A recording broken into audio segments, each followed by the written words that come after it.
Just a while, right? Hey, yo. 1, 2, 3, and we say hi together. 1, 2, 3. Hi. The lines are this, okay? Uncle Ridwan. Hi guys, so at some point I believe you probably heard that breastfeeding is good for your baby and stuff, but what exactly do you know about it? Today I'm going to share with you a few things you probably didn't know about breastfeeding based on my own experience. Let's begin. So the first thing that I want to share is that milk production actually begins during pregnancy itself. It usually starts weeks or even months before you deliver your baby. I remember when I first saw like milk coming out of my breast when I was pregnant, I was quite shocked because I didn't know it was supposed to happen that early. In the initial stage of the milk production, it's actually colostrum. Basically what colostrum is, it's a concentrated form of milk which contains all the nutrients and antibodies to help your baby fight diseases. So it's very crucial for your baby during the early stages of their birth. I started pumping and feeding my baby as soon as I could after I delivered. This is because milk production can be shut down if you don't clear the milk as soon as it comes in. I receive a lot of DMs from different moms telling me that their baby has jaundice, and personally, Kyzo had it as well when I gave birth to him. I think it's not something to worry about because most babies will go through it and you just have to, wait it out and things will get better. So the next point I want to share is a common misconception that most people have. The size of your breast determines how much milk your breast produces, which is not true. It actually depends on the storage capacity of your breast. Picture it as cups. If you want to drink 1 liter of water, you can drink with a large cup, a medium cup, a small cup, but a large cup means you have to refill it maybe once or twice, but a small cup requires you to refill it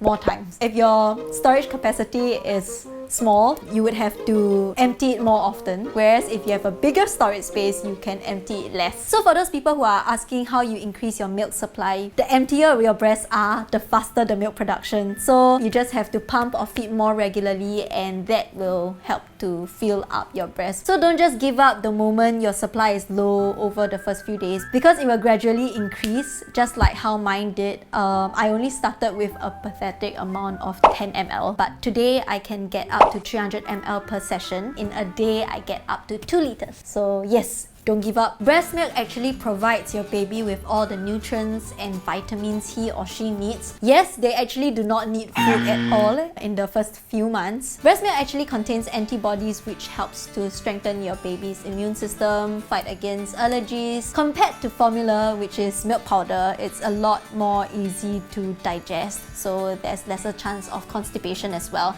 And the best part about breast milk is that it's free!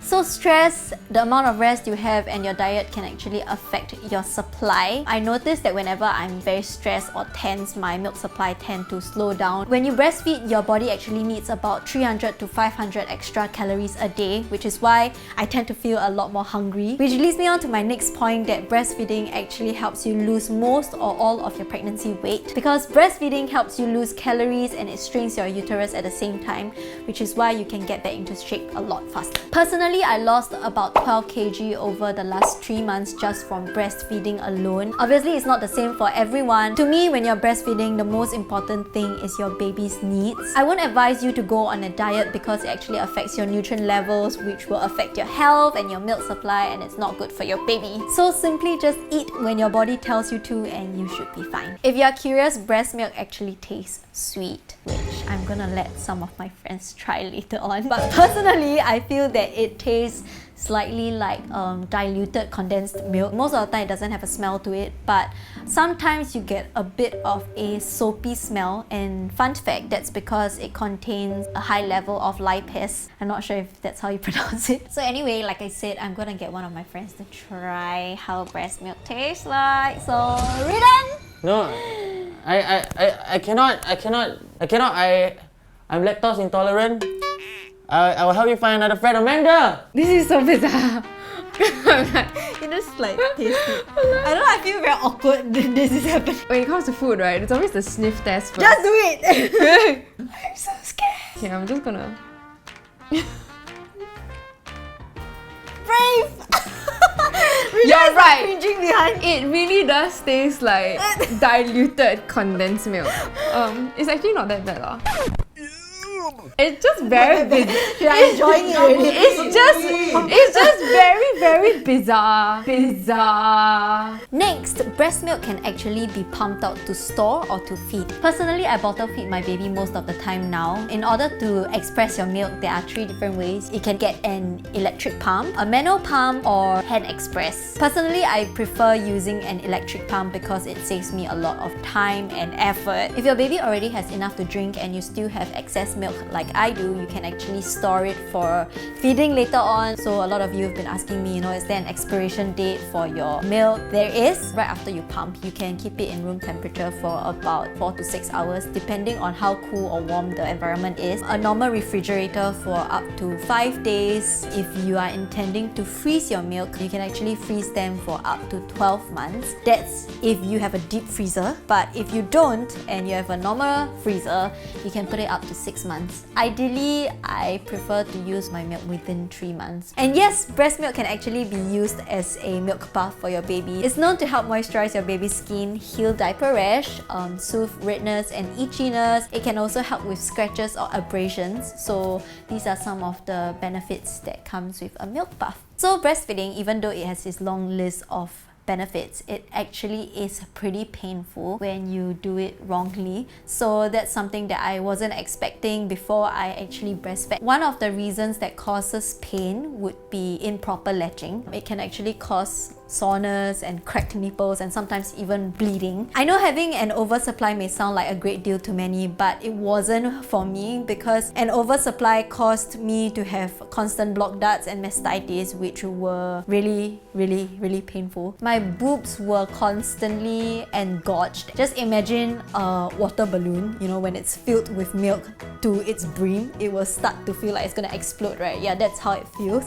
It feels really swollen. Every mom who goes through breastfeeding will definitely go through engorgement at least once. While plug darts is a combination of that plus tender hard lumps caused by blockage of your milk ducts. You just have to massage and use hot compress. It will help to soften the ducts and then it will get the milk flowing. To help with engorgement, you use cold compress. You can actually use like ice packs, or a natural way would be to use cold cabbage. Hot compress for fast flow and cold compress for slower flow. In order to deal with this problem that I had, blocked ducts, I had to make sure that my boobs were constantly emptied. I had to pump every 2 hours, and 2 hours I have to pump up to 30 to 40 minutes. Then moving on to mastitis. What mastitis is actually an infection. It's like a pimple about to erupt inside your breast. And for me, I had this thing called abscess where there is pus. It was so painful to get rid of. There's engorgement, then there's blocked ducts, and then there's mastitis. So if you have mastitis alone, you can actually take like antibiotics or fever meds to get rid of it. But if you have pus or abscess, that's something that has to be manually taken out of. What they did was to use a needle to poke on your breast, and then after that they will actually have to squeeze it out. I went through it twice and I had mastitis thrice in total. That was the worst experience for me. My advice to you is please make sure that you pump and empty regularly. That was something that I didn't do at the very beginning because I wasn't aware of this thing. It was such a painful experience and I don't ever want anyone to go through what I did. Sorry for imposing so much fear on you guys. Good news is breastfeeding will get easier. By 2 to 3 months, everything will stabilize, and by then you can start to slowly drag your timings. You don't have to pump so regularly anymore. Right now, I can drag up to 3.5 to 4 hours per pump.